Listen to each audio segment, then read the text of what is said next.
Olá pessoal, espero que todos estejam bem. E nesse novo episódio aqui do canal DevCloud, eu vou continuar falando a respeito de redes aqui na AWS, né? Nos últimos vídeos eu falei ali de VPC, a gente foi construindo ali alguns componentes que é necessário para configurar uma VPC, fizemos ali as nossas subredes e agora vamos para o próximo passo, né? Então, antes de dar início aqui ao tema, peço que curtam, compartilhem os vídeos aí, deixem comentários e inscrevam no canal para continuar ali recebendo novos vídeos e ajudar aí a levar o conhecimento, né, esse compartilhamento de conhecimento a mais pessoas, desde que estejam iniciando na área, estejam fazendo transição ou já trabalhem com computação AWS. Bom pessoal, então na última aula que a gente conversou aqui, nós fizemos aqui a VPC, né? Então, relembrando aqui, nós construímos a nossa VPC default, a VPC demo aqui, configuramos para ela duas subredes, né? Tá aqui embaixo. A gente até definiu ali os IPs para ela, definimos aqui o bloco CIDR. Então a gente já tem a VPC ali com duas subredes criadas, né? Claro que aqui eu poderia ter quantas eu quisesse, né? Mas eu deixei só duas aqui para simplificar o nosso exemplo. Mas a VPC não é só criar ela e adicionar subredes que a gente já consegue utilizar. A gente precisa criar outros componentes na VPC, né? Tem mais configuração. Então hoje eu vou começar a falar dessas próximas configurações. Então, quando a gente criou a nossa VPC, o que nós criamos aqui, propriamente dito, foram duas subnets. Eu coloquei aqui pública e privada, depois eu vou explicar como que a gente vê a diferença. Se a gente for olhar atualmente para elas, não tem nenhuma diferença, mas daqui a pouco a gente vai entender isso. E percebam que foi criado de maneira automática, eu não criei isso aqui, uma tabela de rotas. E o que é essa tabela de rotas? Então eu vou entrar nela aqui, ó. Aqui, ó. Vou acessar essa tabela de rotas. Então essa tabela de rotas, como o próprio nome dela já diz, é aonde mostra até onde eu consigo chegar na minha VPC. Então se a gente for olhar ali dentro, a gente só tem uma rota local.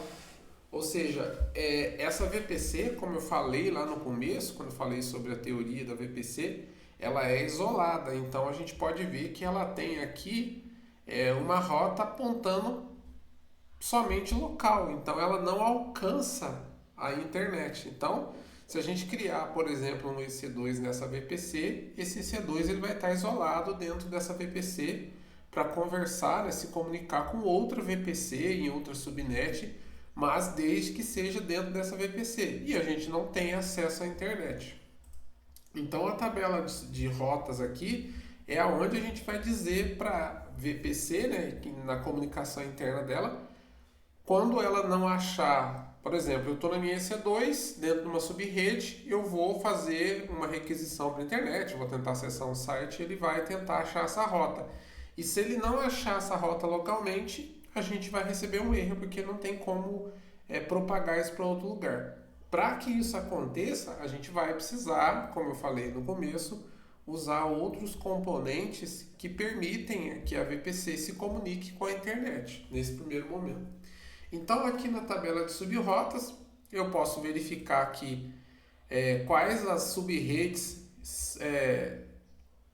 estão associadas explicitamente a essa tabela de rotas e quais subredes estão sem essa associação. Então, elas não foram explicitamente associadas a essa tabela de rotas. Então, esse é o ponto. E aí, eu estou olhando para a tabela de rotas da minha VPC. Então, se eu voltar aqui, como a gente estava olhando, for na VPC Demo, a gente está vendo essa tabela de rotas associada à minha VPC, que é a minha tabela de rotas principal. Se eu for na minha VPC, eu vou abrir na minha subrede, pública aqui, e abrir ela. Deixa eu só carregar aqui. Nós vamos chegar aqui na nossa subnet pública, né? Tem aqui o demo para distinguir das demais. A gente vai ver também essa tabela de rotas, né? Se eu pegar o ID aqui dela, ó, final 345F, e for aqui, ó, é a mesma tabela de rotas da minha VPC, que é a tabela de rotas principal. Então a gente vê aqui o final 345F aqui. E aqui também ela nos diz aqui que também está associada. Então a VPC ela tem essa tabela de rota principal, que é criada automaticamente com ela, com uma rota default, que é a rota local, e todas as subredes que estão associadas a essa VPC, né, que pertencem a essa VPC, também herdam essa tabela de rotas. Então o que a gente vai fazer agora é justamente configurar a nossa tabela de rotas para que isso possa mover para fora da internet. Né? A ideia é criar um EC2 que eu consiga me comunicar com a internet. E como é que a gente faz isso? Bom, a primeira coisa que a gente vai fazer é editar a rota da nossa VPC. Só que se eu for editar as rotas da minha VPC, então se eu for na tabela de rotas principal, cadê ela? Aqui, eu vou entrar nela, vou acessar ela aqui. Então eu quero que ela comunique com a internet. Então eu vou vir aqui em editar rotas e vou adicionar uma nova rota. O que eu vou fazer? Eu vou dizer o seguinte, quando eu não souber que IP que eu quero conversar, eu quero que mande para todos e fora do meu VPC. Então eu vou pegar esse CIDR aqui, que é para todas as origens. E aí, aqui, para mim conseguir fazer isso, eu preciso escolher um dos serviços, né, ou componentes que a AWS disponibiliza para que essa minha VPC possa fazer algumas comunicações. Então, quando eu vou comunicar com a internet, tanto vou enviar tráfego para a internet, quanto vou receber tráfego, eu preciso usar um serviço chamado Gateway de Internet. E aqui eu vou associar o meu gateway de internet. Então, basta eu clicar aqui e aí eu selecionaria. Por que não está aparecendo? Porque a gente não tem um gateway de internet criado ainda. Então, eu vou cancelar aqui. Vou cancelar nossa alteração e vou vir aqui primeiro criar um gateway de internet. Então eu vou achar na lateral aqui, deixa eu só localizar ele, rede privada, gateway de trânsito, cadê? Deixa eu só achar, pessoal, tá por aqui, tá difícil, mas eu acho. Aqui, gateway de internet. Então eu vou no gateway de internet, tem um outro aqui, somente saída, mas eu vou falar nele posteriormente, mas agora a gente vai criar um gateway de internet. Então vocês vão perceber que já tem um gateway de internet, que é o da nossa tabela de rota principal, a padrão, né? E por que eu não consigo associar ele na minha? Porque um gateway de internet ele é associado a nível de VPC. Então se ele está associado a uma VPC, eu preciso desassociar ele para me associar em outra. Então eu não vou fazer isso, eu vou criar um do zero para a gente ver como funciona. Então eu vou pegar aqui, ó, vou criar o meu gateway de internet, vou colocar aqui IGT, gateway de internet, né? Aliás, IGW, VPC demo. Vou vincular o nome dela. Então, é só isso. A gente só põe uma descrição. Aqui ele preencheu uma tag, mas é opcional. Ele criou. Então, agora eu vou voltar aqui para os meus gateways de internet. E aqui agora a gente percebe, ó, o primeiro aqui, eu vou até renomear aqui, IGW-VPC default, para a gente só ficar mais fácil de diferenciar. Renomeei aqui.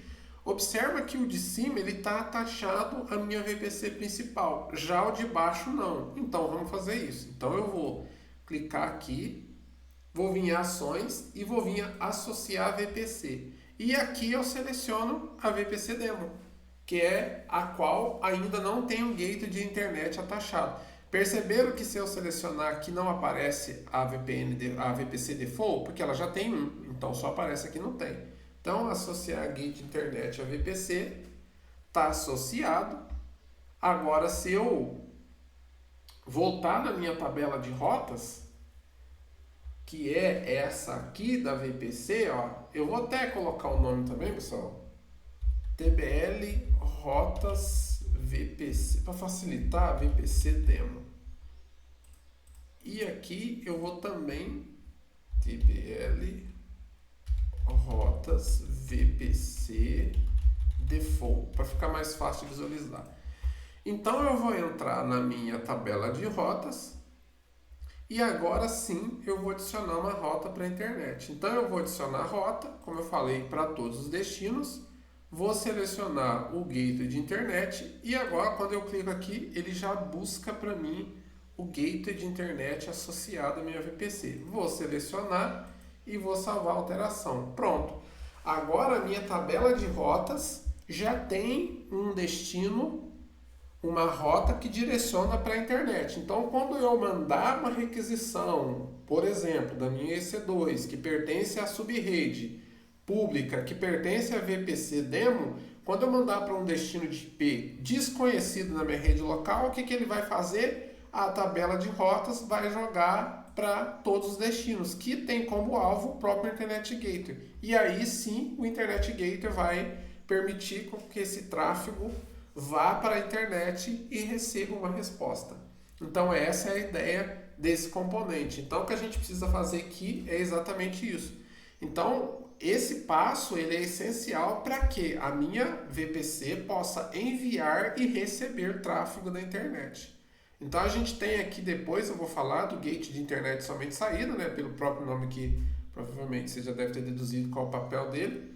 Vou falar como ele funciona, mas nesse momento eu quero enviar e receber tráfego. Então esse aqui é o procedimento que a gente precisa fazer criando o nosso gateway de internet para permitir a comunicação com a internet e adicionando uma rota para ele aqui na minha tabela de rotas principal que está associado à minha VPC.